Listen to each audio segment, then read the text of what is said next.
मैं राघवेंद्र सिंह राजू, वरिष्ठ राष्ट्रीय महामंत्री अखिल भारतीय क्षत्रिय महासभा। आज अखिल भारतीय क्षत्रिय महासभा के जो मिशन है खाड़ी से पहाड़ी तक एकजुटता अभियान, एकता मिशन, जिसमें जातियों और उपजातियों में विभाजित जो बड़े स्तर पर क्षत्रिय समाज को बांट करके जातियों में उपभ्रंश पैदा करके समाज को तोड़ने और समाज को बांटने छाटने का काम चल रहा है, उसी परिप्रेक्ष्य में पूरे भारतवर्ष के 6 से 58 जनपदों में और 2010 का जो हमारा आंकड़ा था 1 करोड़ 30 लाख सदस्यों के साथ उत्तर प्रदेश के 48 लाख क्षत्रिय परिवारों के बीच हम बिहार के जो सीमांचल प्रदेश है, मिथिलांचल प्रदेश है और यहाँ पर भोजपुरी जो हमारा क्षेत्र है, ये 38 जिलों में संगठन को बृहद स्तर पर पहुँचाने के लिए हमारे साथ प्रदेश अध्यक्ष माननीय नीरज सिंह जी हमारे प्रेस वार्ता में मौजूद है। और जो प्रेस वार्ता आज की है वो हमारे आज राष्ट्रीय संगठन मंत्री जिनको जिम्मेदारी दी गई वो हमारे आज आपके बीच में है पंकज कुमार सिंह और पप्पू भैया। तो ये मनोनयन हम उनको माननीय प्रदेश अध्यक्ष जी से कहते हैं कि उनको प्रदान किया जाए। राष्ट्रीय अध्यक्ष जी ने 18 तारीख को उनके पद की घोषणा की थी नई दिल्ली में उत्तर प्रदेश भवन में, और उसके बाद हमको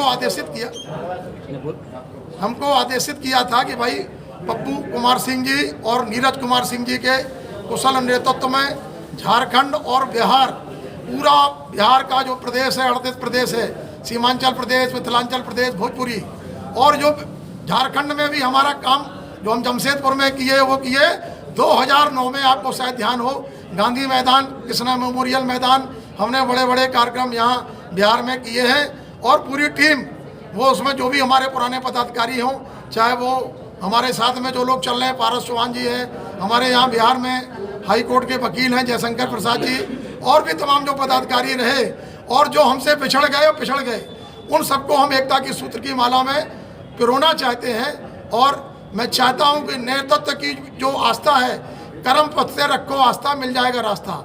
इसलिए निश्चित तौर पर समन्वय जो संवाद बनेगा, और हम चाहते हैं कि यात्रा भी बने।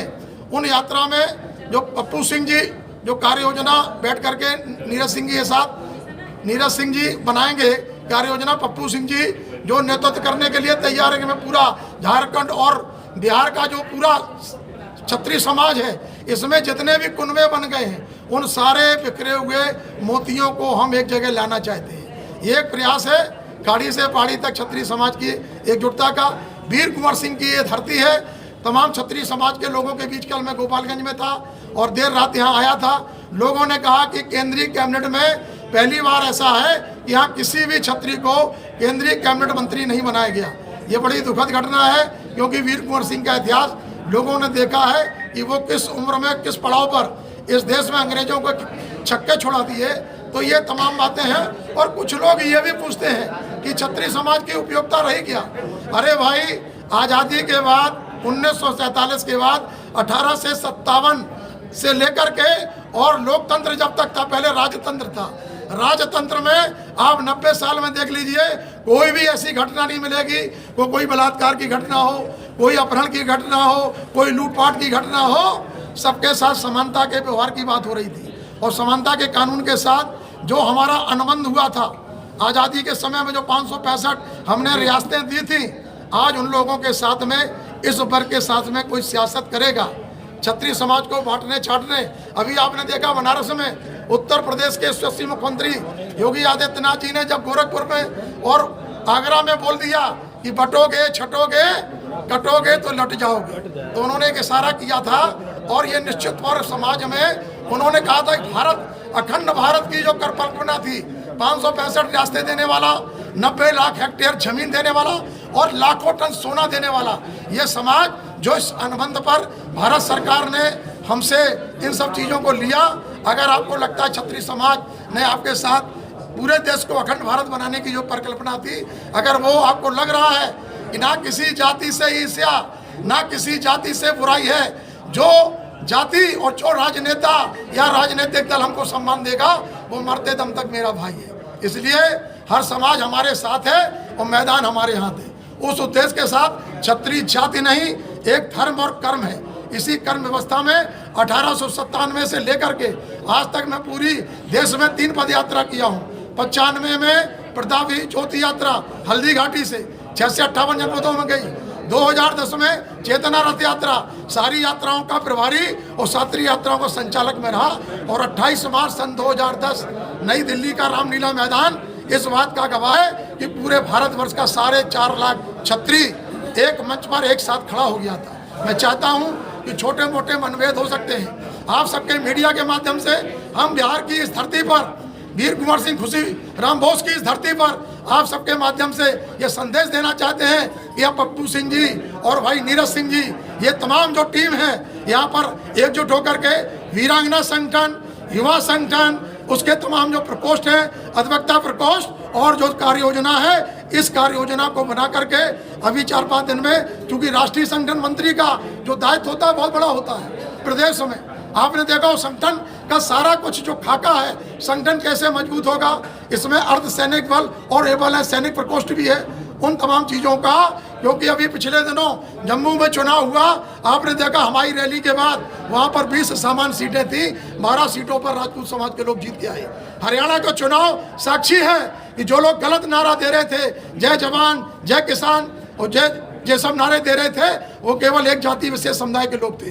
लेकिन क्षत्रिय समाज को भले 2 सीटों पर जीत मिली हो, लेकिन 11 सीटों पर हम दूसरे नंबर और तीसरे नंबर पर रहे। ये हमारी क्षमता है। इसलिए क्षत्रियों के कार्य क्षमता को आंकना, जो राज्य सत्ता में बैठे हुए लोग हैं, कुर्सी पाने और चोला के रंग बदलने का ये दौर है। अवसरवादिता की राजनीति में क्षत्रिय समाज की अनदेखी करने वाले चाहे किसी भी राजनीतिक दल के लोग, लेकिन हमसे वोट लेते हैं और हमसे वोट लेने के बाद हमको ही चोट दे देते हैं। तो ये चोट देना बंद करिए।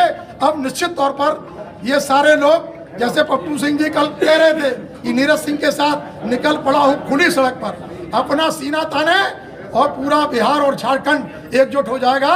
ये आने वाला समय बताएगा, ये जाने। इसलिए हम यहाँ पर राष्ट्रीय धर्म संसद करेंगे और ये सारे लोग मिलकर के इस राष्ट्रीय धर्म संसद में कम से कम 1 लाख लोगों का कार्यक्रम होगा।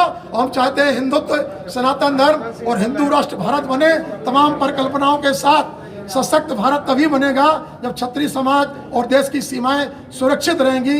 इस देश की सीमाओं में महाराणा प्रताप ने भी यही बात कही थी कि युगों से चली आ रही यही हमारी पर पार्टी, खून दिया है नहीं दिया कभी देश का माटी। लेकिन आज क्या हो रहा है, राजनीतिक दल क्या कर रहे हैं? अभी जो चुनाव हो रहा है कि आजादी को किया कलंकित, वो झंडा वर्धानों ने अखंडता को खंडित किया था, पद लोलिप गद्दारों ने करे प्रायश्चित उन पापों का, पौरस ने ललकारा है और वंदे मातरम राष्ट्र मंत्र है, यही हमारा नारा है। ये क्षत्रिय राष्ट्रभक्ति और राष्ट्र प्रेम से वास्ता रखता है, इसलिए कर्म पथ से रखो वास्ता, मिल जाएगा आपको रास्ता। इसी सशक्त योजना, कार्य योजना के तहत पप्पू भाई जो आपके बीच है, मैं चाहता हूं कि प्रदेश अध्यक्ष नीरज सिंह जी उनको ये मनोनयन दें आपके सामने, मीडिया के सामने, और राष्ट्रीय संगठन मंत्री और वो दोनों लोग मिलकर के एक सशक्त झारखंड, एक सशक्त बिहार, और बिहार में जो कैबिनेट में स्थान नहीं मिला, आप देखिएगा 1 महीने के अंदर बहुत सारे उतार चढ़ाव दिखने लगेंगे। क्योंकि निश्चित तौर पर जो बार बार लोग कह रहे हैं, मैं कह रहा हूँ भाई आप CISDS की रिपोर्ट देख लो, महंगाई की बात नहीं होगी, बेरोजगारी की बात नहीं होगी, जो शिक्षा और नौजवान, जय जवान जय किसान, किसान आयोग की बात नहीं होगी, क्षत्रिय उत्थान आयोग बने उसकी कोई बात नहीं होगी। और क्षत्रियों को छेड़ रहा है बार बार, महापुरुषों को आप गालियां देंगे, हमारे इतिहास को छेड़ेंगे, देवी देवताओं पर टिप्पणी करेंगे। अगर छेड़ोगे तो छोड़ेंगे नहीं, बहुत सीधी सी शुद्ध शब्दों में है। क्योंकि हमने अपना जो भी पाया है वो परिक्रमा करके नहीं पाया, हमने पराक्रम से ही सब कुछ हासिल किया। इसलिए उठो क्षत्रियों, एक बार फिर छात्र धर्म अपनाना है और मिल जाओ नीरज भाई और पप्पू भाई के साथ। एक बार फिर ये केसरिया ध्वज पूरे झारखंड और बिहार में लहराना है। इस उद्देश्य के साथ हम आज आपके बीच इस मुजफ्फरपुर की धरती पर आप सब मीडिया वाले लोगों का, अपने सभी साथियों का, और जो लोग भी इधर उधर तमाम अन्य संगठनों में हैं, उनसे भी कहते हैं कम बेतस वी विल डू, हमारे साथ आइए, हम सब मिलकर के आपकी जो हक और अधिकारों की लड़ाई हम लड़ेंगे। और निश्चित तौर पर अन्याय सहकर मौन रहना यह बड़ा दुष्कर्म है, और न्यायार्थ अपने बंधु को भी दंड देना धर्म है। गुण और दोष के आधार पर हम निश्चित तौर पर जिनकी संगठन में निष्ठा होगी उनकी प्रतिष्ठा बढ़ाने का संकल्प